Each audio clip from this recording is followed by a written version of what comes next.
Olá, que alegria poder recebê-lo mais uma vez aqui conosco para mais um estudo da série A Mais Linda História de Amor. Deus sonhando, planejando salvar a minha e a sua família. Começa agora mais um tema de adoração em família.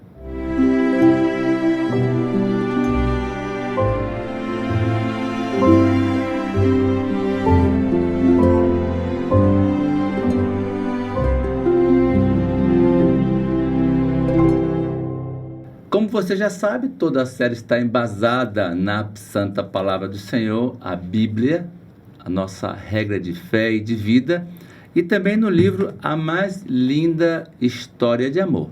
E nos acompanha nessa jornada o pastor Hélio Carnassali e pastor Josué Alves. Que alegria tê-los sempre conosco aqui. Bom para mim também estar aqui, pastor. É um pastor privilégio, né? Pastor Hélio, pode orar conosco para a gente começar? Vamos orar. Obrigado. Senhor Deus, Pai nosso, graças te damos por mais uma oportunidade de avançarmos no conhecimento da Tua Palavra e do livro que estamos estudando, para conhecer melhor a história da redenção, o Teu amor e o Teu desejo em salvar a cada um de nós e as nossas famílias também. Obrigado. Oramos agradecidos, certos de Tua companhia conosco, em nome do Senhor Jesus. Amém. Amém. Pastor Josué, a gente sempre começa com a Bíblia, porque a Bíblia é a nossa regra de vida e fé. Que texto você escolheu, pastor Josué, para a gente começar o nosso tema de hoje? Apocalipse, capítulo 7, verso 14, quando diz assim o texto: Respondi-lhe, meu Senhor, tu sabes. Ele então me disse: são estes os que vêm da grande tribulação. Lavaram as suas vestes e as alvejaram no sangue do Cordeiro. Esse texto, de maneira muito clara, parece que nos traz aí dos últimos dias que estudamos, né? Queda, perseguição, problemas, dúvidas, mas esse texto assim, vai acabar, vai chegar ao fim. Toda dor, todo sofrimento para aqueles que foram a Cristo e lavaram suas vestes sujas de pecado no sangue do Cordeiro. Então vai terminar, mas vai terminar bem para aqueles que confiaram na solução oferecida por Deus de salvação. Aleluia, né? Pensar nisso é um privilégio, traz esperança. Pastor Hélio, Deus é misericordioso, Deus é amor, Deus é misericórdia, Deus é tudo de bom, mas chega um momento, não é, que Deus fala assim: está consumado, está feito. O que isso quer dizer, pastor Hélio? E por que essa frase? É muito interessante pensarmos que Deus fez tudo, sempre, tudo o que estava ao seu alcance para salvar o maior número de pessoas possível, para que todas as pessoas chegassem ao conhecimento da verdade, que salva, que liberta, e tomassem sua decisão. Mas esse tempo, ele não é eterno, sem fim. Há um momento que só Deus conhece, que só Deus sabe, em que será posto um ponto final. E a descrição que Ellen White faz desse momento, a mim me impactou bastante, e por mais que eu já tenha lido isso no passado, reler isso me fez muito bem. Ela retrata um anjo voltando da terra, portando um tinteiro e um pincel, e uma caneta, vamos dizer assim, e ele se apresenta a Jesus: terminei de fazer o selamento, de apontar aqueles que lavaram suas vestiduras no sangue do Cordeiro. E não foi o anjo que escolheu, né? Foi nós que escolhemos, ele apenas fez a distinção, ele apenas selecionou estes que haviam feito sua escolha. E ela descreve que nesse momento Jesus lança fora o incensário, e ele então dá início ao processo para vir buscar os seus filhos.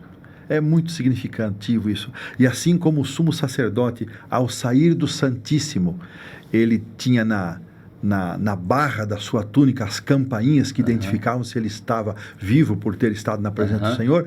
Diz que nesse momento, no santuário celestial, as campainhas da veste, simbolicamente, as campainhas da veste também vão soar, dizendo: chegou agora ele vai em busca. Agora é a hora. Agora é a hora.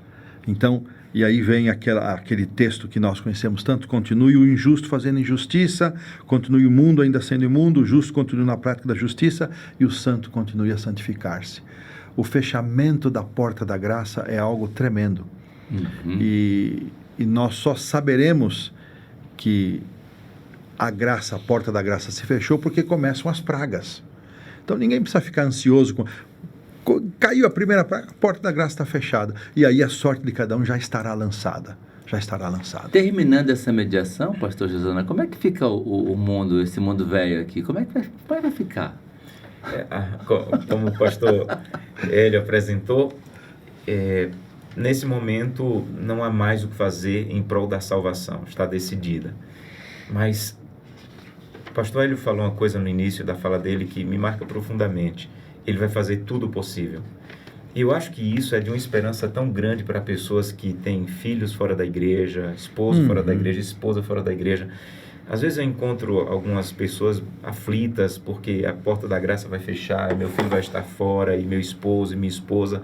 Eu costumo dizer que mais interessado na salvação do seu filho está Deus do que você próprio. Eu sei o quanto você quer a salvação do seu filho, do seu esposo, da sua esposa, mas tem um Deus que está infinitamente mais interessado e Ele vai fazer de tudo.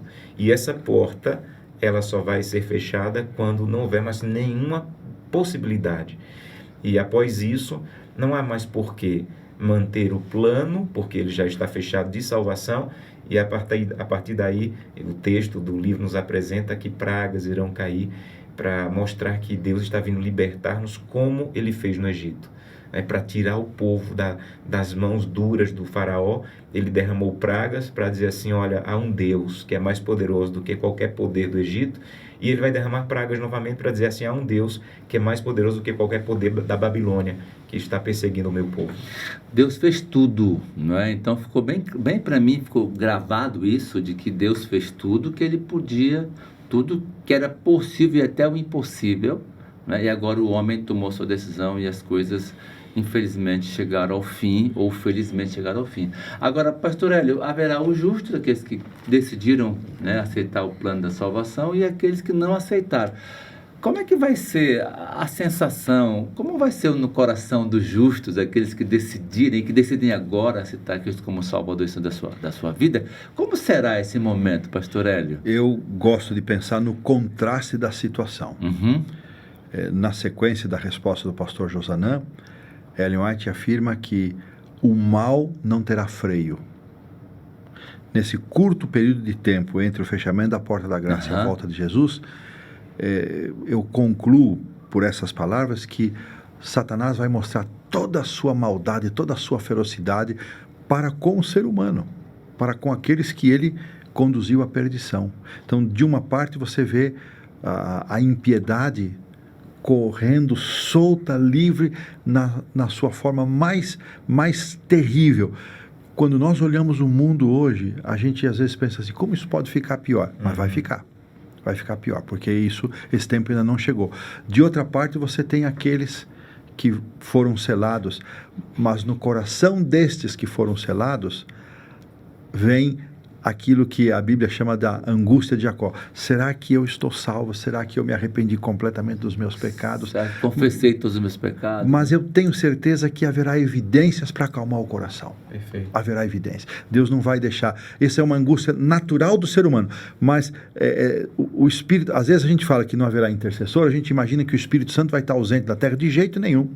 O Espírito Santo vai estar atuando no coração dos santos, para acalmar o coração deles, para produzir paz no coração deles, porque esses dias, embora seja um período curto, que a gente não sabe quanto tempo, mas imagina se seja curto, ele será muito intenso, muito intenso. E essa agonia dos salvos, ela será acalmada pela presença do Espírito Santo, do Consolador. Você pensa assim também, pastor Josanel? Sim, e há uma citação no livro, no capítulo que estamos estudando hoje, que Ellen White diz que Satanás terá completo domínio sobre os ímpios. Mas nesse contraponto que você colocou, o Espírito Santo também terá completo domínio sobre os salvos, porque eles já estão selados, porque eles já estão na presença de Deus, vivendo como já viviam na presença de Deus. E eu gosto de pensar também nesse tempo de angústia curto, né? Há muita relação entre a volta de Jesus e o tempo de Noé, né? A Bíblia, o próprio Jesus falou isso, né? E entre eles entrarem na arca e vir a chuva, o dilúvio, 7 dias eles ficaram ali naquela angústia, as pessoas lá de fora zombando. Foi um período curto, mas imagina a angústia, será que realmente vai vir? Será que o que nós profetizamos durante tantos anos vai realmente acontecer? As pessoas de fora zombando, mas veio. Para quem estava na arca, salvação. Para quem estava fora da arca, destruição e perdição completa. Agora, pastor Alice, a gente ouve um ditado que diz que a vítima, a caça, né, falando do animal, que ele pressente que vai ser abatido. É um pressentimento da natureza. Os ímpios, nesse momento, pressentirão que é o fim.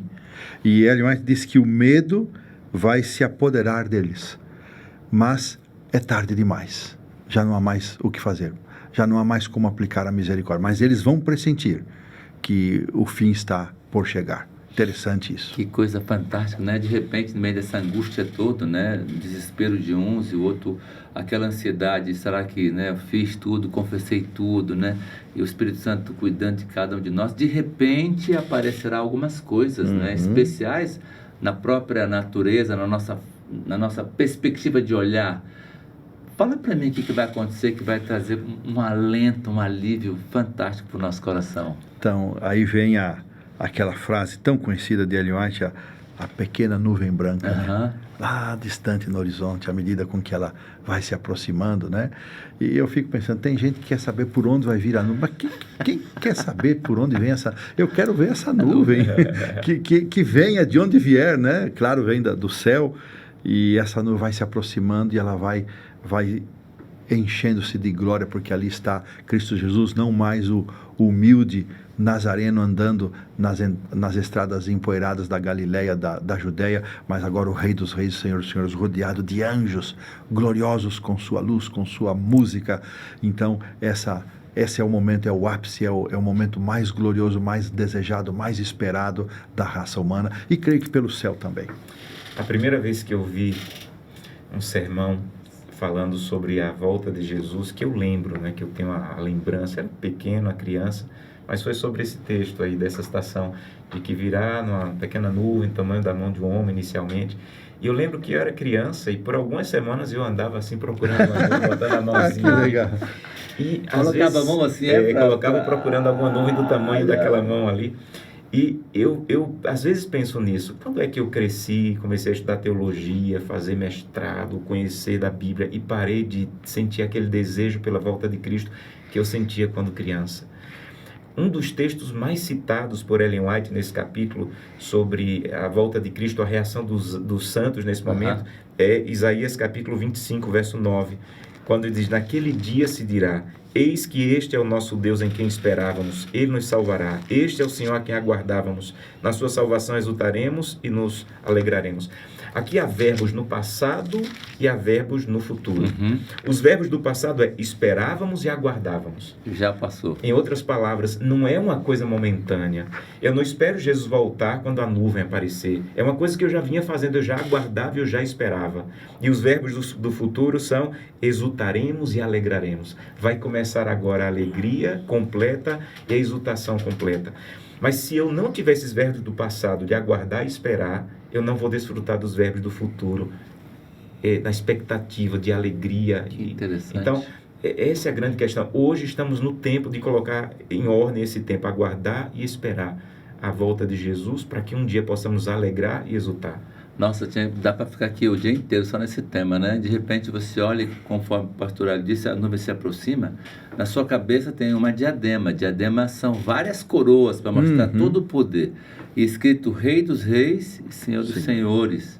Né? Agora não é mais uma coroa de espinhos que está na cabeça, não é mais aquele rosto do servo sofredor, mas de um rei de justiça, de glória, de vitória. Pastor Alice. Fala, pastor Ali. Eu gosto de ver os contrastes, né? Se naquele período, desde o fechamento da porta da graça até a volta de Cristo, o mal está destruindo tudo, e inclusive as pessoas, os ímpios se voltam contra os justos, mas não vai morrer nenhum justo desde o fechamento da porta da graça. Os ímpios se voltam contra os seus líderes que os enganaram. Então essa confusão toda, mas quando Cristo volta, os ímpios se aniquilam, se calam e serão aniquilados. Ao passo que ocorre a aniquilação dos ímpios, então os justos mortos vão ressuscitar. E os justos vivos serão transformados.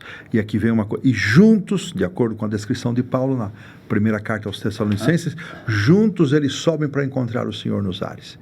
E eu gosto disso, de enfatizar isso, porque o último engano de Satanás, a qual Ellen White chama de ato culminante do drama, é o culminante, ela se refere a 2 últimos atos, mas esse é o culminante, a imitação da volta de Jesus por Satanás, mas não vai imitar na sua plenitude, porque ele não vai ficar parado nos ares, ele vai pisar na terra, e Cristo não pisa na terra, ele fica nos ares, e sobem para junto dele os que ressuscitaram e os que foram transformados. Uma das coisas mais impressionantes para mim nessa parte da história da humanidade é que Cristo, ao estar ali, como você disse, na nuvem, não é? Todos ali observando e louvando, e outros desesperados, né?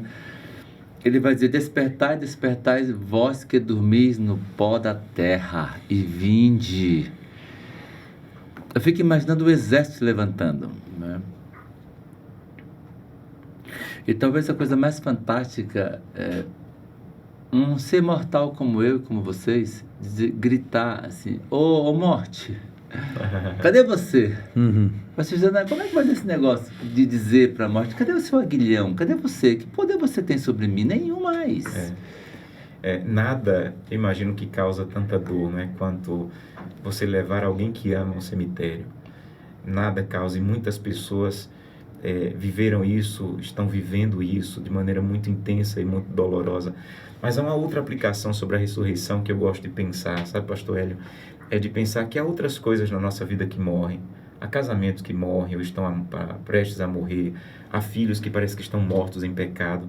Eu gosto de pensar, de ligar a ressurreição física com a ressurreição espiritual. Se Deus é capaz de trazer alguém que estava morto, apodrecido, de volta à vida, é claro que ele pode restaurar casamentos, é claro que ele pode restaurar filhos. Então, o poder da ressurreição de Deus, que vai ser completo para todos os fiéis no último dia, ele está disponível hoje para todos os que andarem com ele.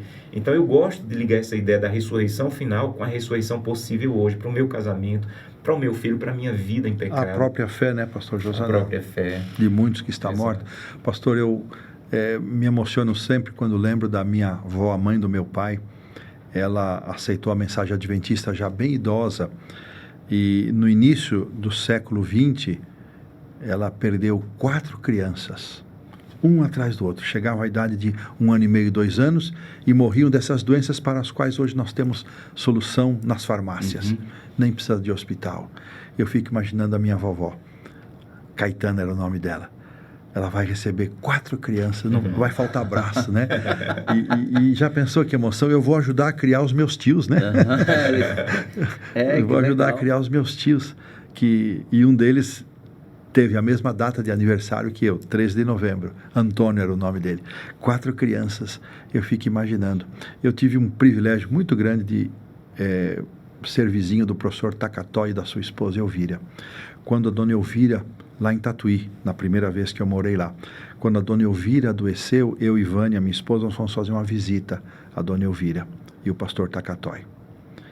E ela estava acamada e ela só tinha uma pergunta: pastor, será que eu vou ver minha filhinha de novo? Ela havia perdido essa criança recém-nascida, e ela só falava isso, ela não tinha outra pergunta para dizer, e tentei confortá-la e consolá-la de todas as formas, mas a pergunta era recorrente: será que eu vou ver minha filha novamente? A resposta de Deus é sim. Amém. Nós vamos ver os nossos queridos que entregaram suas vidas, e se nós também entregarmos. Esse é o apelo que a gente deixa para os nossos irmãos hoje, né? Interessante que Deus não tira nada da gente, não é? Não. Então, se um bebê morreu com 1 ano, ele vai ressuscitar com 1 ano, e a sua mãe vai ter o privilégio de vê-lo crescer na eternidade. Pastor José, o tempo já está piscando ali, né? O relógio passa muito rápido quando a gente fala sobre esse tema. Rapidinho, assim, como manter acesa essa chama do breve virá no coração da minha família e no meu coração? Para mim, a melhor maneira de esperar é trabalhar. Quando você está esperando sem fazer nada, você se desespera. Mas quando você está esperando, ajudando pessoas, dando estudos bíblicos, compartilhando o amor de Jesus, essa espera não se torna desestimulante. Então, eu não sei quando Jesus vai voltar, mas eu estou tão ativo que, amém, vem Senhor Jesus. Quando? Não sei. Eu só espero que o Senhor venha. Amém. Pastor Hélio, ora com a gente, por favor. Orar. Vamos orar. Pai querido, nosso Deus de amor, graças te damos por estas promessas tão maravilhosas que enchem o nosso coração de esperança e de certeza da eternidade. Obrigado, Senhor, por aquilo que estudamos nesta lição, especialmente quando relembramos a ressurreição, e se há lares que precisam do poder da ressurreição para fazer ressurgir o amor, a fé, que esse poder se manifeste, Senhor, para que os nossos lares, nossas famílias e nós mesmos sejamos salvos e preservados para aquele grande dia, adorarmos o Senhor e dizermos: esse é o nosso Deus a quem aguardávamos. Oramos em nome do Senhor Jesus. Amém. Amém. Amém.